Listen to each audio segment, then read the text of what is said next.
Olá, meu nome é Daniela Freixo de Faria e hoje a gente recebe a Débora, psicopedagoga e terapeuta familiar, para falar da autoestima do aprendiz.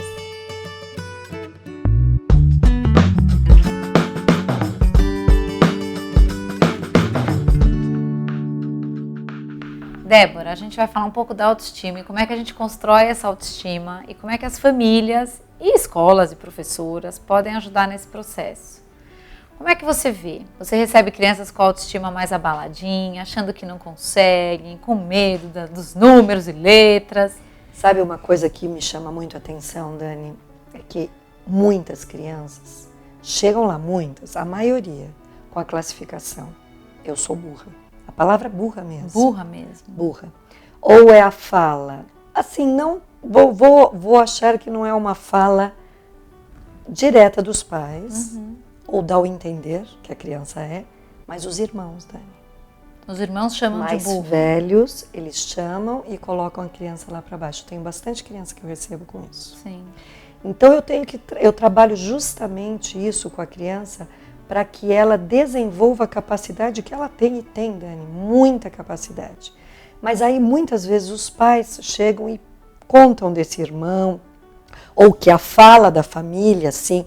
Então eles tentam mudar isso para que a criança também comece a acreditar, mas tem que ser uma coisa verdadeira, né, Dani? Sim. Não adianta só ficar da boca e não agir, né, Dani? Sim. A atitude é aquela que marca e representa o que você quer passar para o outro. Então eu percebo que as crianças lá, muitas vezes os pais chegam e comentam que a escola, que ela não vai bem na escola, que a criança está numa fase em que ela não acredita nela. Aí você vai recorrendo toda a vida da criança. Isso às vezes é de pequeno, ou isso veio porque muitas vezes acontece também da escola, dos amiguinhos, às vezes. É porque a criança começa a ter resultados ruins. Isso. E ela vai se sentindo exposta. Ou ela é a última a terminar a tarefa. Eu sou sempre a última. E ela vai criando um conceito. Isso mesmo. Que bota a autoestima lá embaixo. Então, e às vezes isso faz até criar a distração, né, Dani? Eu já não vou dar conta. Sim. Ou tá difícil demais, eu nem começo, eu nem presto atenção. Acontece muito disso, Dani. Então eu percebo que se os pais não mostrarem essa confiança nos filhos, é difícil com que essa autoestima se eleve. Sim. Então eu preciso aí na parceria com os pais, com a escola, e muitas vezes até um elogio, porque eu falo, né, tem uma linha que não segue muito a favor de elogios, né? Que acha que senão a pessoa só faz para receber o elogio.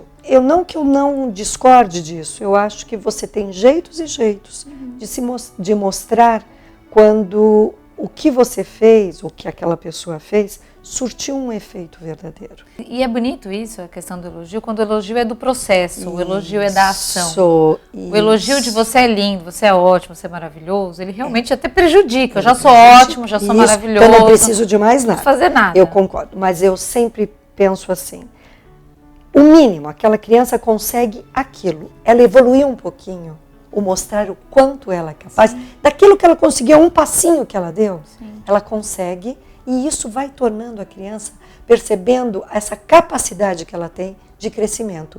Eu percebo isso muito nos jogos, Dani. Porque os jogos, as crianças chegam e eu jogo mesmo, Dani, eu jogo para ganhar. Eu também. Então eu jogo para ganhar. Então, claro, no começo eu ensino, nós lemos regras, eu ensino as regras, as crianças a maioria das vezes não começam ganhando. Às vezes até alguns jogos eles até ganham, mas com o tempo eles vão percebendo estratégias e aí eles vão se tornando seguros daquilo. E é isso que eu falo para os pais, é esta segurança que precisamos dar para nossas crianças. Como? Mostrando não só o que ele faz de ruim, mas o que ele faz de bom. Então, eu acho que isso é muito necessário. Agora, às vezes com a distância dos pais, a gente sabe que hoje todo mundo trabalha muito e tudo mais.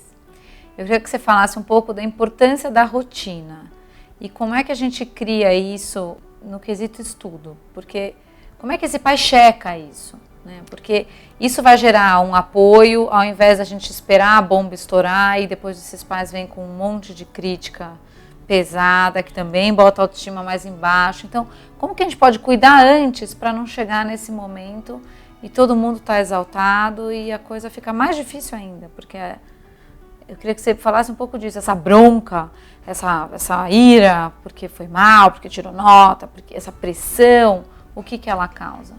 Dani, então, essa rotina é necessária na vida, né? De um ser. Essa rotina tem que ser feita desde pequenininho, quando toma banho, quando come, tudo. E esta rotina tem que ser feita, a rotina escolar também. Extra escola. Sim. Entendeu? Porque a criança faz de conta vai no período da manhã. À tarde, ela tem as atividades que ela faz física, mas tem que ter nesta rotina, Dani, eu sempre falo, tente fazer a rotina com a criança, não faça pela criança. Sim. Para dar certo, Dani, ou você dá uma tabelinha com as datas, horários, e deixa com que a criança formule aquilo que ela acha que vai dar conta. Não esquecendo que ela tem que fazer o quê? A lição, aquilo Sempre. lá é um dever de um estudante. Eu falo, o que a profissão estudante pede? Fazer a lição e estudar. E prestar atenção na aula. Não, né? sem Também. sombra de dúvida. Isso sem sombra de dúvida. Até para conseguir fazer a lição e estudar. Sem dúvida. Se eu tenho história e geografia, tive hoje, eu vou ler um textinho. Ou vou fazer uma atividade extra, que às vezes no blog ou no site do colégio, o colégio até solicita isso, mas ter essa rotina diária, Dani. Porque o que acontece? Esse estresse, quando vai chegando perto de prova, Toma conta da casa. Sim. É uma tensão, porque é época de prova, os pais muitas vezes nos procuram para a época de prova. Sim. Então é isso, não é um trabalho gradativo. E aí a criança não aprende a estudar. Ela aprende a entrar em pânico. É isso mesmo, porque o adulto passa esse pânico para ela, né? Então o que eu peço? Essa rotina, Dani, se essa rotina for feita ao longo do ano, a prova vai ser uma consequência disso. Porque a criança já vai ter estudado. Na época de prova, ela pode rever algumas atividades. Sim. Então, sem aquela cobrança. E é isso que eu digo com a parceria que os pais têm que ter com a criança. A responsabilidade da criança de cumprir os combinados. Mas, Dani, isso é normal, nós sabemos que já fomos crianças. Se não tem alguém atrás olhando por nós, nós afrouxamos. É ou não é, Dani? É ou não é? Vai buscar bolacha, volta, pega um copo então, d'água, eu sempre falo, sabe? É. Estuda uma horinha, 10 minutinhos, vai beber uma água. Também tem que ter a parada. Sim. Mas o que acontece? O adulto tem que ver se está Porque isso é um acontecendo. aprendizado. Aprender a estudar sozinho, aprender a fazer um roteiro de estudo. Tudo. É algo para se aprender a fazer para aprender aquele conteúdo. Sem dúvida. Sem isso fica muito difícil. E o que eu observo? Os pais têm trabalhado muito. Então fica em mão de babá, de motorista. E o que acontece? E às vezes, para que fique mais fácil, ou a babá faz junto, algumas conseguem fazer, ou então alivia o peso e fala que a criança fez. Mas tem que ter essa parceria, essa cumplicidade, para que aquilo aconteça mesmo. E isso, Dani, cria responsabilidade para a criança, né? Então eu vejo que a autoestima, porque se a criança começa a ver que ela estudou e se saiu bem, isso já fez bem. Já fez bem, Dani. É uma consequência isso. Sim. Então a rotina é necessária. Fundamental. É fundamental. Tá, e como é que é esse apoio que você disse todo da rotina, que isso é importante, dos pais? De você cobrar isso, Sim. de você checar se está sendo feito, checar se foi estudado, tomar uma lição, tomar uma tabuada, o que for. Mas o que acontece quando tem essa explosão pela nota? Quando a nota vira o objetivo final, e isso não deu certo, e aí vem um monte de crítica. Não, eu duvido que alguém fale, você é burro, um adulto para uma criança, eu acho realmente difícil acontecer.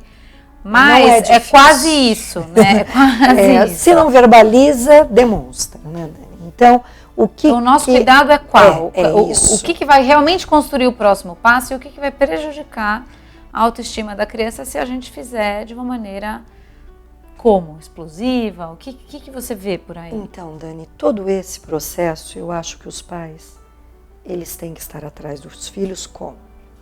Às vezes, na época de prova, na semana da prova, demonstrar disponibilidade para com a criança.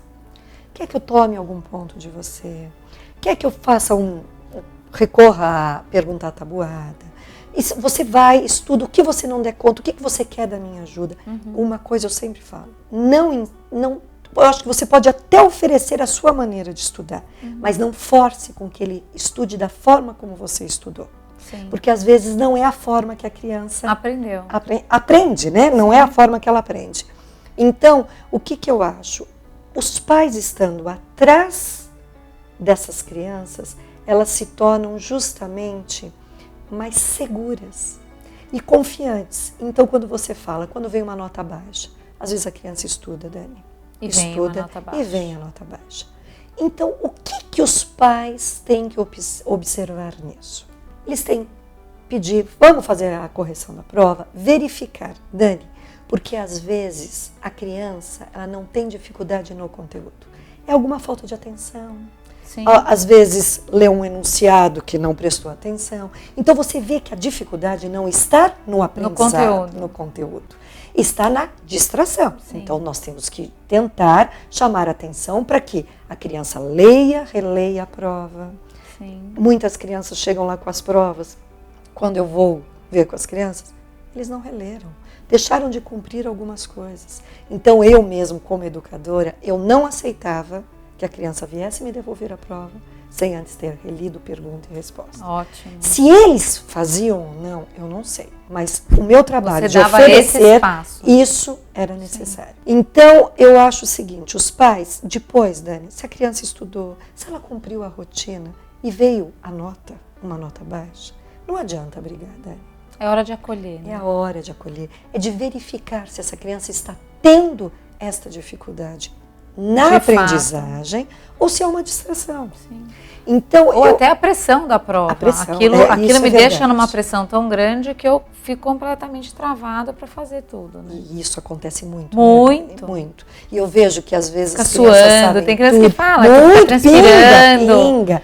E que dá uma batedeira na prova. É isso mesmo. Então, o que eu acho que os pais têm que estar atrás dos filhos? Aí fala assim, muitos pais deixam isso somente para a escola. Então, o que eu verifico, Dani? A correção de uma atividade, de uma tarefa, ela é feita geralmente coletivamente em classe. A criança tem que ter o hábito de corrigir corretamente. Porque este material, livre caderno, é o material que ela vai estudar.